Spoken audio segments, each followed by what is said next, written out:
Hi, I'm Ella, and my digital artifact this semester is a social media account called Cool's Rod Shop, where I share my own personal experiences with the hot rod community in Australia.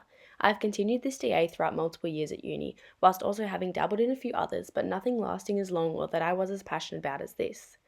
I explored multiple options for the framing of my project, but decided the framing I found the most value in exploring is platformization, as I'll be looking at how car culture, which used to live mostly in garages and at physical meetups, is now increasingly lived, expressed, and shared online through digital platforms. I'm interested in how its authenticity may have been impacted as a result of being digitised in this way, as well as how it may continue to change within the next 10 years.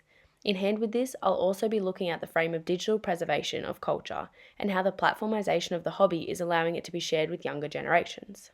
Previously, I've done a lot of experimentation with content formats and platforms and have found that my most engaging content comes from car events, showing the cars, the people, and the atmosphere. But relying on this structure means I have faced a challenge, with no events in the past few weeks. I ended up experimenting with throwback posts using old photos and videos and posting like this.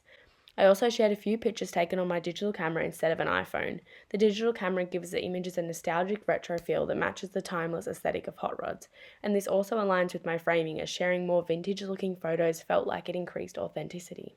I generally edit videos in CapCut, adding subtle colour tweaks and a fitting song. Then I post them to Instagram, which is where I get the strongest sense of community compared to TikTok or YouTube Shorts, which I have tried previously and not seen success. From my experimental posting so far, I learned that even without fresh event content, I can still capture audience interest by leaning into the nostalgic aesthetic. For my next step, I want to try out videos in a different style, like short clips focusing on only sounds, tools clanking, and engines revving. This could appeal to the ASMR trends and make the work feel more raw and less filtered, which is a path my framing around authenticity when sharing online is making me want to explore.